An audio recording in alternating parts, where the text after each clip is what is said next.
feels like a rebirth. It feels like another chance. It feels like a gift. At a young age, I remember choosing that I did not want to be a victim in my life. I make a conscious decision to focus on what I can control. And that is my wholeness and my joy and my wellness, because I feel like that if I could stay connected to that, then that means when I interact with you, then you will feel that. Psst, go easy on yourself.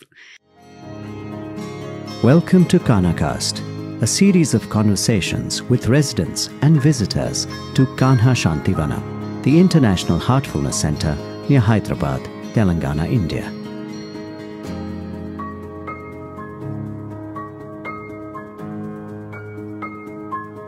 In this episode, I'm talking to Shari Alyse, who has been called America's Joy Magnet. She is an inspirational speaker, best-selling author, and joy consultant. She also hosts a talk show called Good Morning Joy. Shari visited Kanha Shanti Vanam to interview Daji, and you can find that interview on her YouTube channel. And we'll also drop the link in the description below. Shari, thank you so much for taking time out and coming to the Kanha studio and sitting down with us. This has been a whirlwind trip for you and your first time in India. And of course, first time in Kanha Shanti Vanam. So thank you so much for being here. I would say it's an honor, but I would prefer to use the word joy. It's an absolute joy to have you here.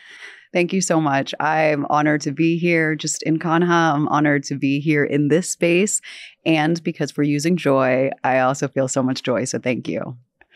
So the first thing, of course, I want to know is your first visit to India. It can be overwhelming. It's a totally different environment from LA. So what was that like? What is coming to India like? Oh, it was an array of senses, like all of my senses alive, and from just visually, from just audible, like even just the drive from the airport, that welcome was like, this is an adventure.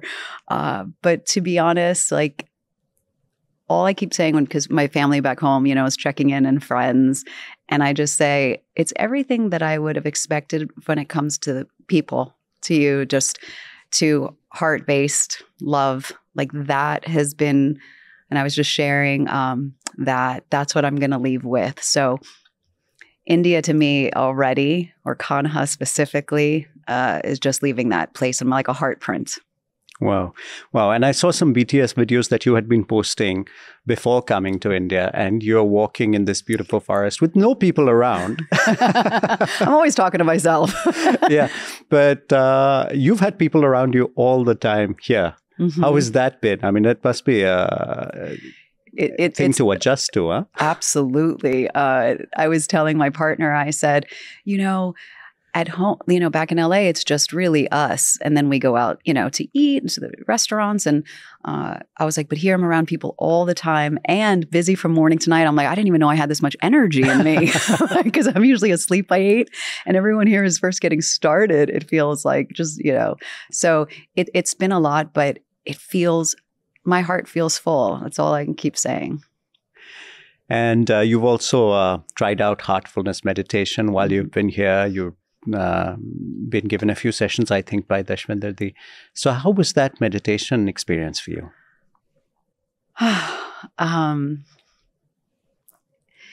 It's been really great.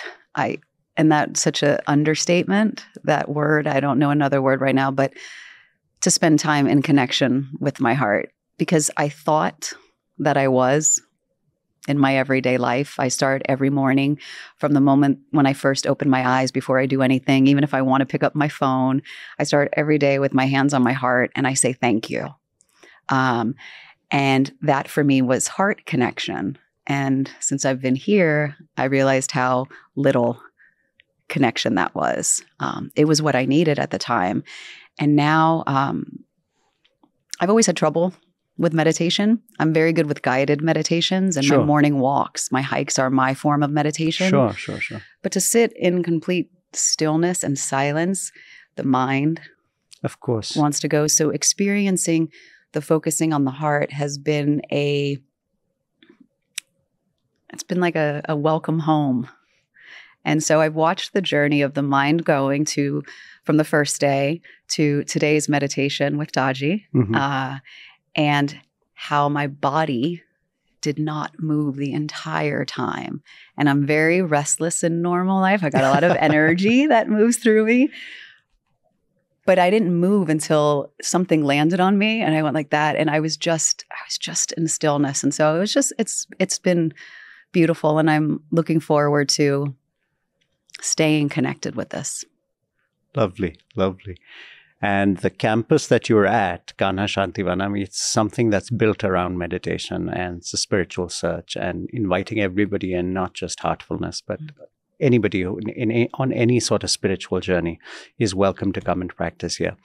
What do you think of this campus here? You've seen many parts of it. You've still not seen it all. Right. No, I haven't. I was just saying that today. I was like, I need to get in a few more things before we leave. Yeah. So what's your first impression of the campus? Connection is what comes to mind. Everything feels so connected to the other thing. We walked through, I don't know if I should say this, but Daji's garden yesterday. Well, we were led. Yes. And everything here on this campus is just so thoughtful. Like there's so much detail in everything, and everything is so connected back to the earth. And there's a buzz in the air here that just vibrates love. Like, that's all I keep saying, because I'm not around that all the time. You know, in LA, the only buzz you hearing is just all the cars and just all of the things. Sure. So it's beautiful and greenery, like everybody says, but there's just more of the feeling here. Absolutely. And did Daji guide you through the garden? No, we snuck in. No, I'm just kidding. We creeped in.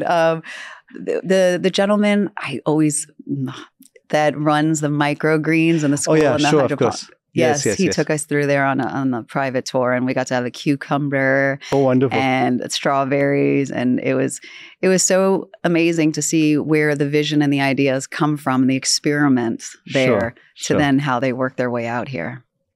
And how was your time meeting Daji? It's almost like a blur. And I mean, there is of course the presence.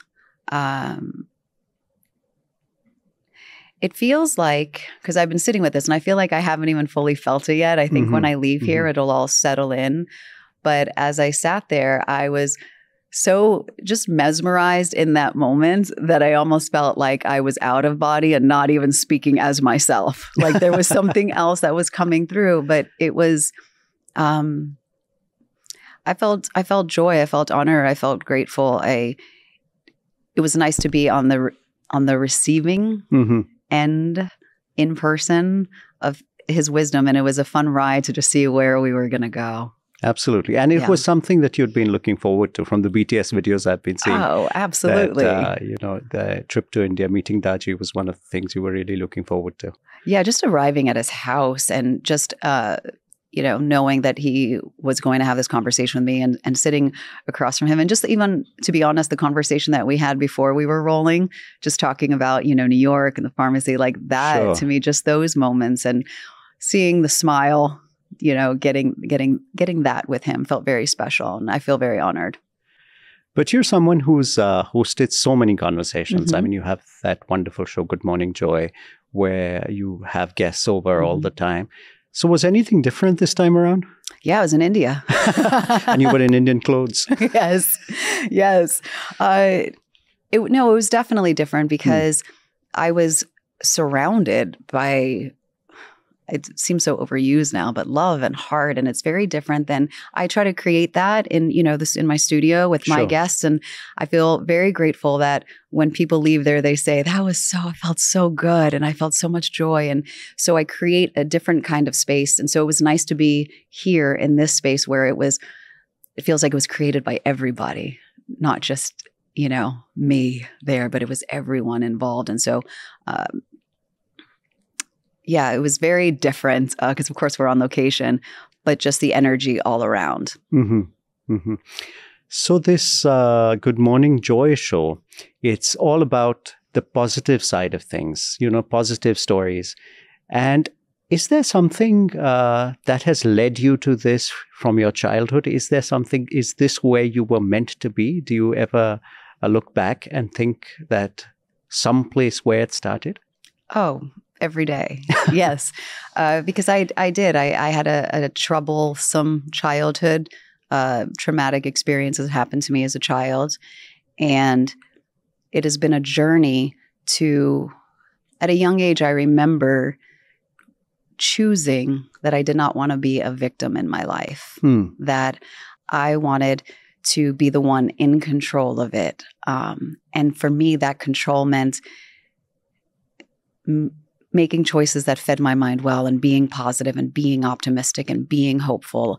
And every day those choices led me to further ones and further until I discovered myself again and joy. And so I now try to highlight stories in the show and things in the world of people who are doing the same thing, people who've had challenges and hurdles and have overcome them.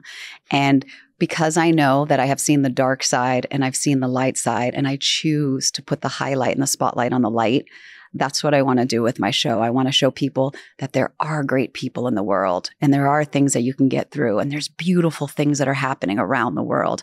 And I'm going to be the spotlight for that to remind people of who we are, where we come from, and what we're capable of.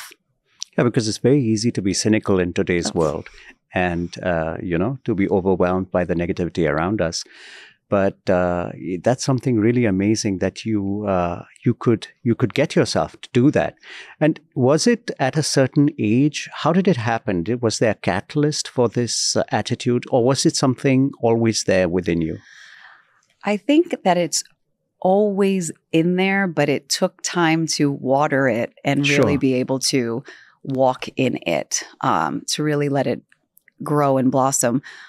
But it was a challenge. I mean, I'm not going to make it like it was easy. I spent the first couple of decades of my life trying to avoid feeling the hurt and the pain because I made that conscious choice that I was not going to be a victim. That means that I allowed a lot of my emotions that wanted to come up, I was pushing them down. Suppressing them. Right. So then there had to be a point where they were going to come up. And so they did. And it was during that time when everything was coming to the surface that I said, okay, well, we can either continue to push these down or we could turn and face them. Deal with it. Yeah. And that's what I did. And it wasn't an easy journey, of course. I'm sure. But every time I faced them, they became smaller and smaller, those issues. Yeah, because we tend to think of those things as part of ourselves. And how do you put yourself out from your negativity and judge it, and confront it? Because you are thinking that is so much a part of yourself and you don't want to see yourself that way. So it is extremely challenging. And it's amazing that you managed to do it. With a lot of self-love, to be honest, because it's one thing, putting the positive affirmations and reading all the things and listening to all the inspirational people. But at the end of the day, it was me and me at the end of the day and my thoughts, and then really having to face myself and not, as you said, be judgmental of myself. And once I started that journey of really feeling compassion for that young girl who faced that traumatic experience and loving on her, that's when everything started to shift for me. And that's where I felt like I uncovered true joy. Wow. Wow. And you also started out in the acting world, which is a very difficult environment to, keep joy alive in, because, I have friends in the industry who just, you face so much rejection, so much judgment. I mean, you're at auditions all the time. How did you water the joy through that experience? I spent a lot of time with my friends. I think that was one of the greatest things that I ever did for myself was follow that path because those consistent rejections made me really face myself. And so did you face a lot of rejections? Oh, yeah. Yeah. Yes, absolutely. But I realized from a start, I had someone who told me, they said, it's never about you, because there is a million things that go into casting somebody. You know, maybe there was the other part that they really wanted that actor, and maybe you just don't jive with that person, or, you know, I mean, there's so many aspects. And so I had to learn to go into the audition and just do my best and feel good as I walked out that door without an outcome, without knowing anything, and just feel that I showed up and did my best. And those were great lessons for me in everything that I do now. Absolutely. Absolutely. And over the film world, what made you kind of leave it, the acting world? What made you walk away?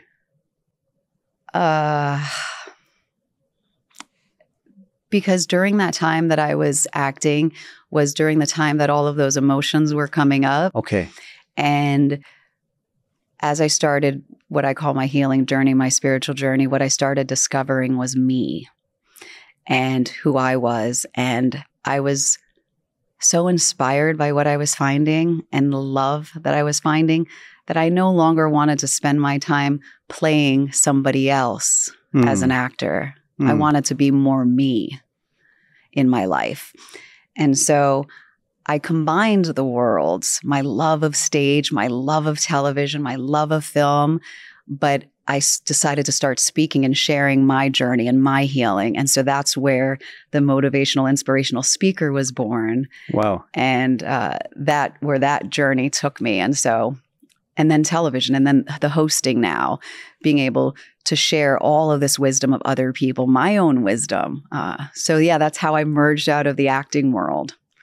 But the transitions are never really easy, you know, because there's always doubt. You have there's fear. You know, you're stepping into something new. You're stepping out of what is familiar, and you're stepping into something new. There's no guarantee of success. There's no. How did you manage that uncertainty? What kept you going? I think I was just so driven by what was happening within. Like I spent so many years disconnected from who I am because of the pain and the trauma, that it felt like this freedom to me. And it was all of this that was just blossoming and coming up. So it felt like a natural step for me. I was oozing out of my cells to want to share all of this with people. So it was this natural route that happened. And I mean, to be honest, I think for me, there's still fear even in what I'm doing right now. I just don't let it control me, because none of us know, you know, whatever path we're on, what's going to happen. I could be the most successful television host, and that could also be taken away at the next moment. Sure. And so I've learned to trust myself, that no matter where I land in life, that I will always be okay and I'll always bounce back. So are there any tips? Because this is such a profound thing to get in touch with yourself. It's like something that I'm sure a lot of us would struggle with. Are there any tips you'd like to offer to people who are struggling to actually be themselves and are in situations that, perhaps are not joyful for them? What from your own experience could you offer them as a kind of a guide? In my book, I end every chapter that's... Is this the Little Book of Soul Hugs? No, this is my second one, which I call my first Love one. Yourself Happy. Love Yourself Happy, A Journey Back to You. Yes. I end every chapter that says, "Psst, go easy on yourself." And that's my main advice. I think that is the foundation of everything as we go on any journey and really look within, is that whatever comes up, to be gentle with what you find. And I share with people, like when I do my speeches and I talk to people, or I've learned to give myself hugs, like physical hugs. I learned this along my journey during a really tough moment. And for me, I think here in Kanha, it's different. There's a lot of hugging happening here. Sure. But back in the States, there's really not. And we need that love and affection. So for me, I literally just wrap my arms around myself every day. And I say, I love you. I got you. And I speak to myself. And that, I think, is the first step for anybody, is to set that foundation of support with yourself. So no matter what it is that you come across, you feel held and supported. That's wonderful advice, to go easy on yourself. I personally find myself, I sometimes go so easy on myself that I turn into the dude from The Big Lebowski. It's like, yeah, I mean, there's definitely a balance. There's definitely a balance. But I mean, that easy on yourself could be that loving, and it could just be like, we got this. We're okay. I think in this journey, it's really about the self-trust. And I always say to people, like, make small promises for yourself. Like, we have to learn to trust ourselves. And so, if you're going to make a change in your life, I'm going to meditate, right? 5 minutes today, or start with 1 minute, and keep that promise, because the more and more that we're able to fulfill those, the more trust that we build with ourselves. And that way we come back to what I said earlier, where I said, I can be okay anywhere because I've learned to trust myself. So even creating those small little action steps that you can fulfill. And a big part, I watched your TED Talk, which is absolutely wonderful. I'd recommend everybody to watch it, about being wrong and accepting being wrong and embracing it, pretty much. As that aspect is so beautiful, because we are all so afraid of being wrong and so intensely focused on being right. And our relationships are guided with that, and our entire lives are driven by the professional, personal. How did you come to that realization? That one was hard, because being right was always something that, like a lot of us, that it was a form of protection in a defense, way. Yeah, it's a defense, absolutely. And that only came by accident after, being in a part of my life that didn't feel good, looking around and not being in a healthy relationship with people, or not having a healthy body, like a relationship with my body, and just feeling like I was struggling and suffering a lot in my life. And I had to really sit with that and start to question my own thoughts and my own beliefs, and say, were you really put on this earth, Shari, to like struggle? Everybody else can have it easy. What I thought was easy, my perspective was that everybody else had it easy and nobody else was going through this, because I was in this world of only the lens that I could see through. And so it began with that questioning. Was there something else that I was not seeing? And once I started that line of questioning, then what came up was, maybe you're wrong. Maybe you're wrong about your beliefs, Shari. Maybe this I'm not enough, or everyone's going to hurt you, or whatever that story was, maybe it's not true. And once I started asking that, there was this sense of relief, because all of a sudden there was all this hope of what else was possible. If I was only seeing this, what's over here? And that was really... whole new world opens up. Yeah. Completely. And it felt like it was like, like the Aladdin, a whole new world. Absolutely. Yeah. Absolutely. In fact, Daji mentioned in one of his talks that, if you're really interested in spirituality, you have to be prepared to let go of all your opinions, no matter how great they are. Which is so, scary also, because even our opinions, we are so attached to intellectual beliefs. Yeah, we create our identities from our opinions and our beliefs, that they become who we are. And then the question is, like, who would we be without those? Absolutely. And you can see it very clearly now in the present time, because you have this division between right and left. And, in media also, you must be experiencing it all the time, where everyone is just so tied into their opinions that they just won't let go, and there's no meeting ground. So what is your sort of feel for what's going on currently in America back home, where we keep hearing stories of the country being so divided, and actually looking for joy? You're looking for, there seems to be a lot of, especially with the coming election also, a lot of people are very apprehensive about what's going to happen. And, so what is your feeling about where the country is headed? So this might, ruffle people's feathers, but I make a conscious decision to focus on what I can control.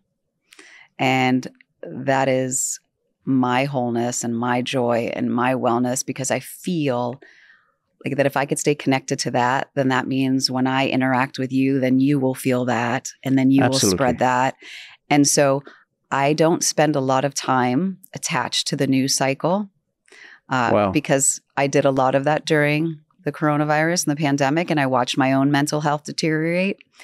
And I feel like we are all here given a purpose in what we can give back. And I know what my purpose and my mission to give back is. And so I stay focused on that. And I feel like that energy that I give will trickle, sprinkle, flow to where it needs to go. That is so wonderful because, yeah, you're so right. If you just stay addicted to the news cycle, you would just, you just attract, the stuff that you believe in. You keep watching the channels you want to watch, and they're just repeating the same thing. And there's no connection really. You're just like they're stoking the fire in a way. Yeah. And then you come to believe that that's all there is in the world. Mm-hmm. And that's why I brought Good Morning Joy, is because I know there's so much more than that. And that's what my purpose and my mission is to show that, is to share that, is to highlight that.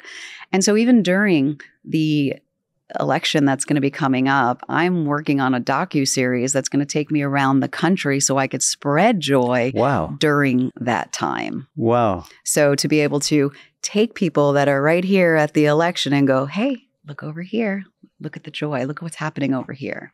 That's so wonderful because the news cycle is so oppressively present right now in everybody's lives. I mean, we are on our phones and we have pop-ups and so it's, if you had Good Morning Joy showing up every morning, that would be such a wonderful change. That's what I think. I mean, that's honestly, and people, people don't take that the right way. They say, well, you're, burying your head in the sand. True. And I'm like, I don't know that unless I'm out on the front lines creating that change in that way, what is the constant consumption of that? How is that helping anyone? Sure. Whereas I know the work that I'm doing is. And, during the pandemic, people said, how can you continually show up online and be positive and do it? And I said, well, because I've never seen anyone who has withheld their joy and that has helped somebody. Whereas spreading it, I know has. Absolutely. That is so powerful. That is so powerful. Now, you're known as the joy magnet, and you're also a joy guide. But it is, and you exude joy. I mean, I met you a week back and now, and I know it's there's joy around you all the time. But is it easy? It is hard work to maintain that joy, isn't it? Yes and no.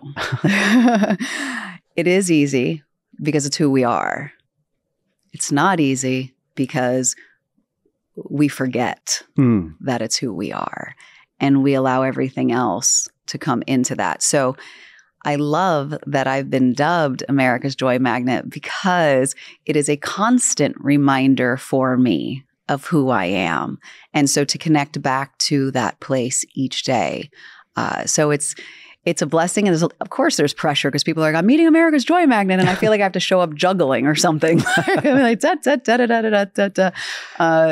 but I'm like, no, for me, what joy is the full expression of who we are. Mm-hmm. And so allowing myself to feel joy, allowing myself to feel sadness, allowing myself to feel the full range of emotions.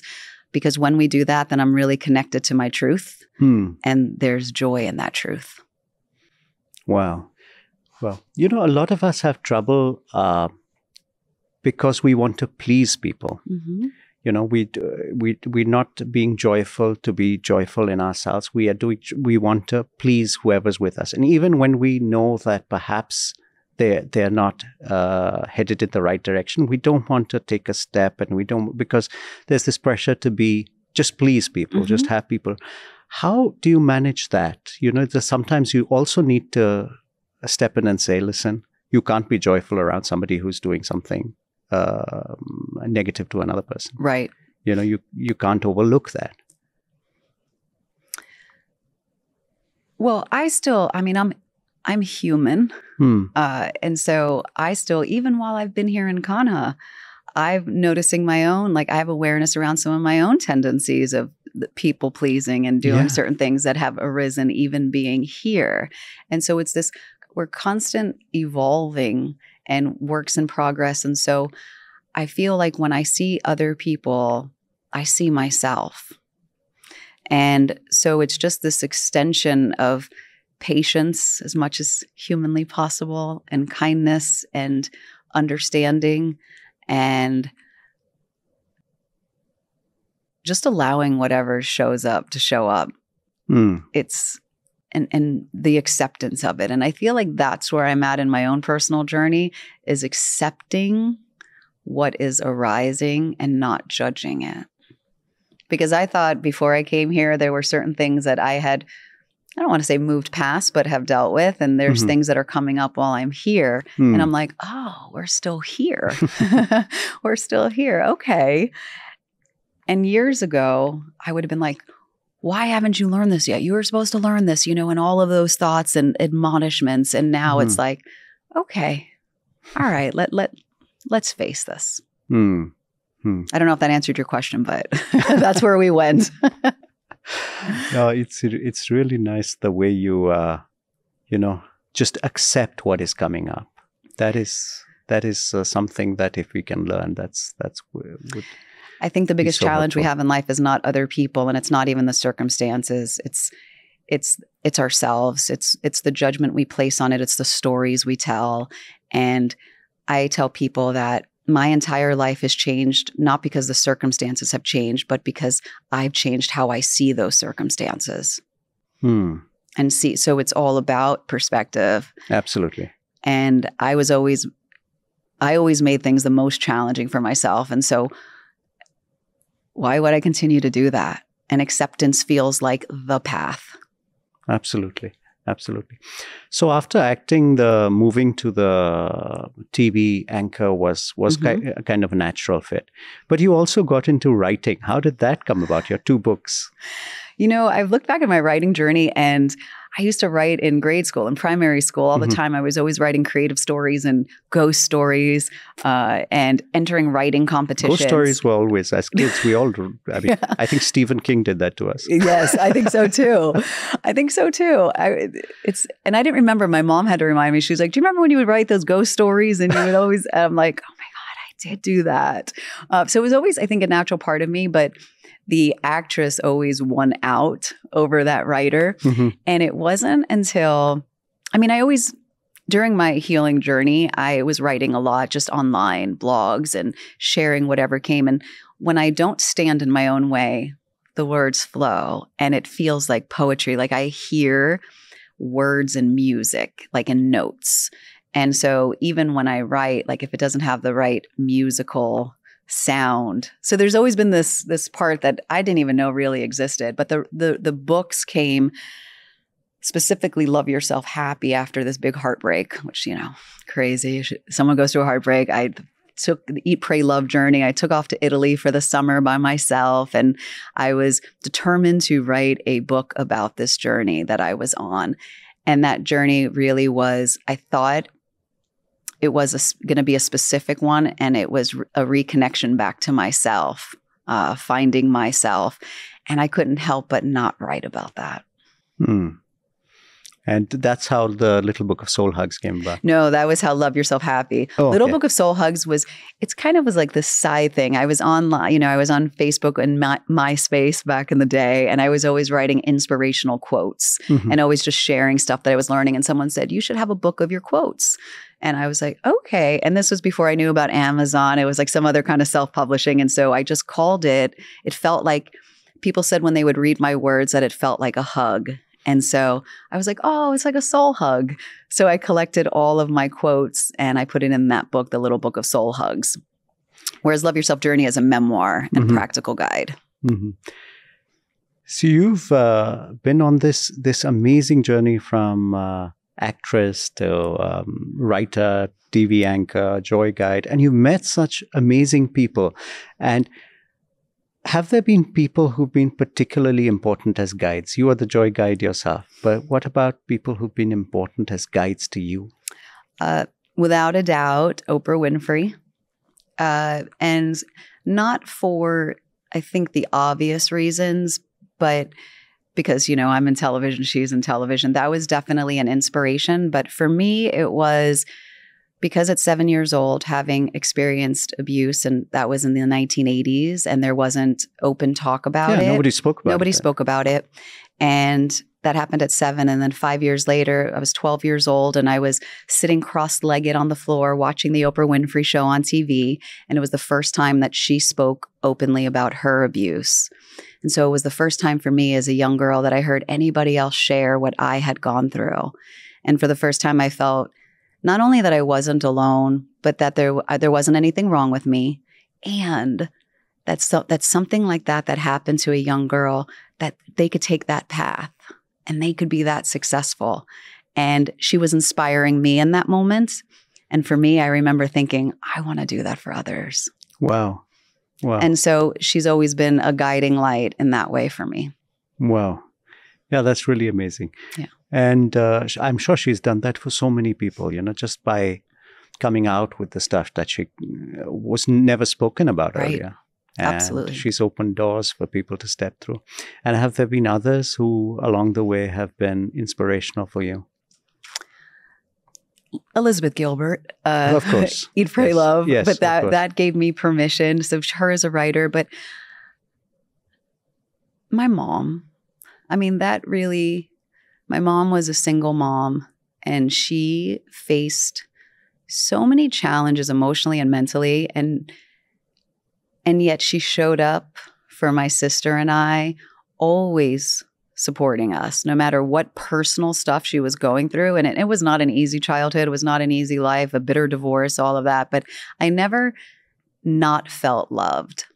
So no matter how much fighting was happening in the house because everybody was frustrated, I always knew I was loved and supported. And no matter what choices I made, that they would be supported. And I don't think that's so common. Mainly because, I had all these big dreams. I want to be an actress. I want to be a star. I'm going to do all these things. And not once did my mom or really anyone in my family say, you need to have a plan B. They just said, go for it. And I want to always have that for somebody else. I always want to remind people of their own power and their own potential and to just go for it, whatever that it is. Yeah, absolutely. And it's tough to do because, you care for the person. And you might be well-intentioned, and you might be suggesting a plan B out of care for the person. But what that signals is that, listen, I'm not convinced you can make plan A work. Right. That's what that person hears if you start presenting the plan B. So, I think it's something that all parents have to deal with, that when their kids make choices, how do you accept that choice? Even though, you might be scared. She would probably have been scared for you. But, going into this world of acting, which is a cutthroat world. And, I'm not a parent except to my cats. And there's not much guidance I need to give them except where the litter box is. And once they learn that, they're good. Yeah, they pretty much own you. Right. They got that down. They got the cat thing down. So I can only imagine the challenge in wanting so hard to protect your child and guide them and then also giving them the freedom. I had a friend who said that he raised his child like a plant where he would just water it and trust that it'll grow how it's supposed to and that he just gives it the support it needs with the water. That's so beautiful. Yeah. That's so beautiful. And that's also something as a TV host you must face that, sometimes you get into this role of giving advice and you have to just kind of be aware that you don't put your own, do you face that? Oh, 100%, 100%. And that's why, being on your show, I was like, oh, I love being on this side because I rarely get to offer because I used to do this. I was a coach and I, held workshops. And when you interview, you have to give them the spotlight. And it's actually, to be honest, been this fine learning and balance from stepping back completely and just asking the questions to being like, oh, that didn't feel like myself, to now having a conversation and knowing when to pull back and allow your guests to do their thing. Absolutely. Yeah. And people are so amazing. I'm sure all the wonderful people you've had on your show. There are times when, you just, somebody says something and it just blows your mind. You're like, I never thought of this way. Has that happened to you? Oh, 100%. I think everybody's life story in some way, there's always been something that somebody has said that's gone, oh, I didn't think of it that way. And that that's the gift in what I do, is being able to discover these moments in people's lives and to find that thread where everybody at some point that I share their story connects back to their power, to who they are, and then watching that journey. And I'm always inspired by the comeback, the rise. Is there any particular one you remember that really affected you?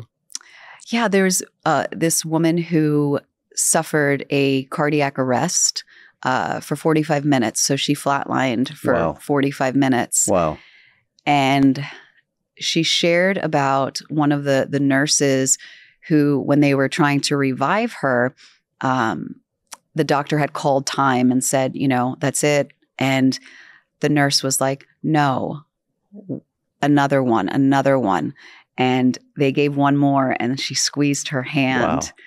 And so my guest, Stephanie, she had an opportunity to meet that nurse that basically survived, that brought her back to life. And what was so inspiring about all that was what was within that nurse to say, no, give her one more compression. Like, what inspired that in her? Then what inspired just that whole moment? And they had gotten 200 blood donations. So 200 people came together to save this stranger's life. Like, there was just all of that. And that just reminds me of how we are all here for each other. And it takes such simple things like a blood donation or a smile at someone, and how we all can help one another. Absolutely. Absolutely. And we need that, as a human race. I think if we just do that, that would change the atmosphere of the world so much. My favorite quote is from Mother Teresa, and she says, let nobody ever leave you without feeling better and happier. And I've kind of made that my life's work, that even if it's just a smile, that when someone is around you and they walk away, they feel uplifted. And I feel like if we can all do that for each other, like, what kind of magic and beauty and power, like power, personal power, like, would we all feel in the world? Absolutely. Absolutely. So what do you think this visit and this journey to India and Kanha and meeting Daji and Heartfulness, what do you think you are taking back from this? Love. I have to go back there. There was love already, but the connection to it, the slowing down, especially in Los Angeles, and the going, and especially creating a TV show and doing all of the things. I needed this to remember that I don't need all of that. That without the TV show, without, all of the things, that I already have enough right here. And that is a gift, because as someone that is always on the go and the achieving, and even though I know logically that the achieving and all the material stuff doesn't matter, we still work towards it. Absolutely. Absolutely. And so I've been connected back to almost the enoughness of just breath. Wow. Wow. That's something. And what are the future plans? You mentioned that you were going to take the show on the road at the time of the election. That's the hope. We're putting together a deck and trying to, get all the money, the investments around the funding for it. That's such a huge challenge. Yeah, that is in an RV, just driving around the country. Oh, wow. Yeah, there's some fun elements. And so we're just trying to get that together. That's the hope right now. We're finishing up season 2 of Good Morning Joy. And we're, of course, we'll be featuring Daji in there, in a whole special series for him that I've created to highlight him and Kanha and all of you amazing souls that I've met here.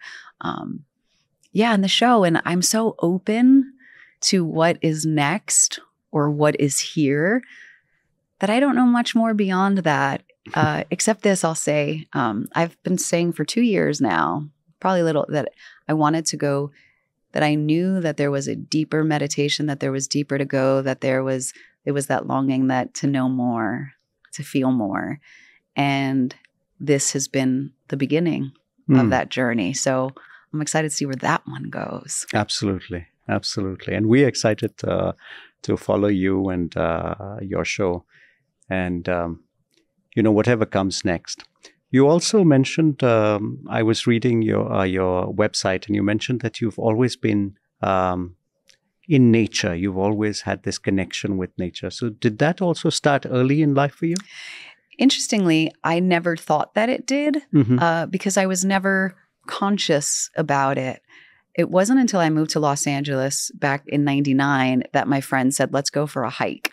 And my family weren't outdoorsy people. Like, we didn't go to the beach too often. We swam in swimming pools, but I wasn't walking amongst trees.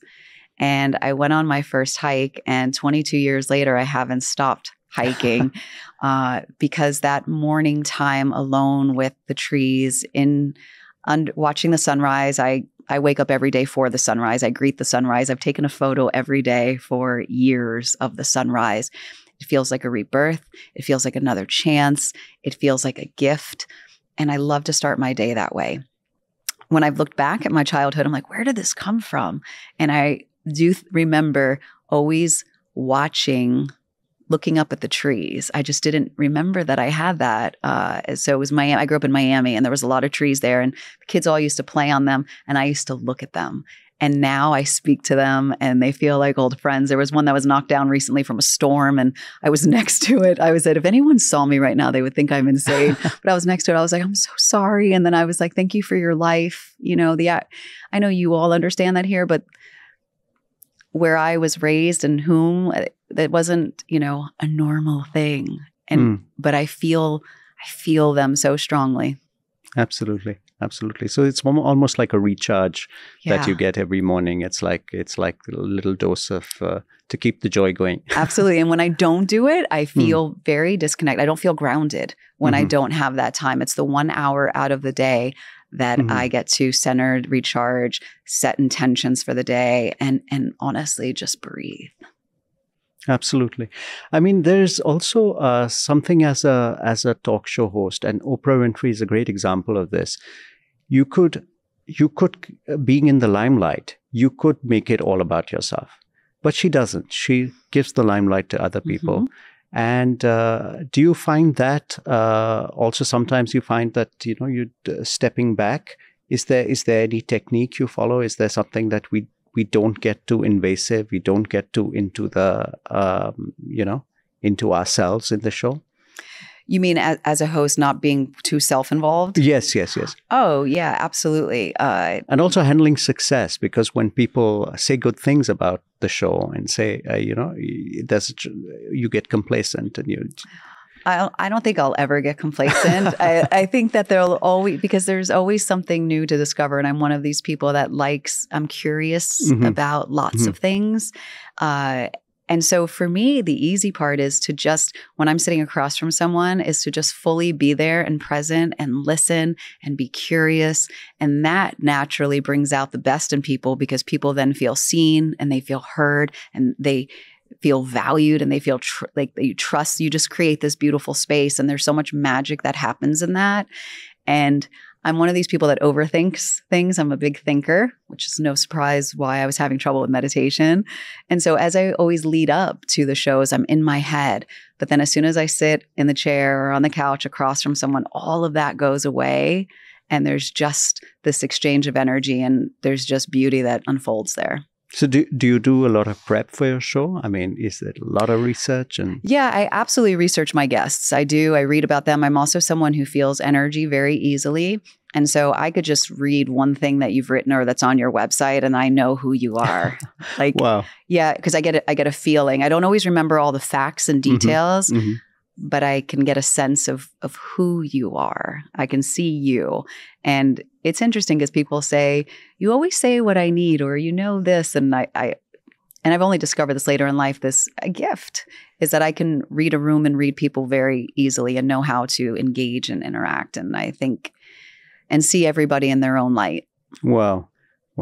And as you said, then once you're sitting there, you're just, the energy exchange is happening, and it just carries on that way. Yeah. And then I get up and I'm like, I love that. Because I'm working on managing the stress and some of the anxiety that comes before the show, like all the preparation and making sure, because I'm the executive producer of it. So I'm not just the host. Oh, wow. So that's a huge responsibility. Yeah. I'm the writer. I do the research. I book the guest. I'm the executive producer. I'm the host. You don't have many people people to blame then. That's right. Well, if it was bad, I'll blame it on the editor. No. So I do all of that. So there's a lot of, stuff. So it's in those moments like this that then I walk away and I go, this is why I do it. This is why I do all of that work for this time together. Wow. That is so beautiful. Thank you so much, Shari, for sharing with us. And it was really, really just wonderful. And you exude the joy that that is part of your show and your books. Love Yourself, and the little book of Soul Hugs. And the TED Talk, I can't recommend enough to people. It's really wonderful. But thank you so much for coming to Ghana, making this your first visit to India. And I'm sure it won't be the last. Yeah. And we'd love to have you back. Thank you so much for having me. No, it's been a joy. Thank you. Thank you. Thank you for tuning into this episode of GhanaCast. Do subscribe to GhanaCast on YouTube, Instagram, and Spotify. Until the next episode, from the entire GhanaCast team, namaste and goodbye.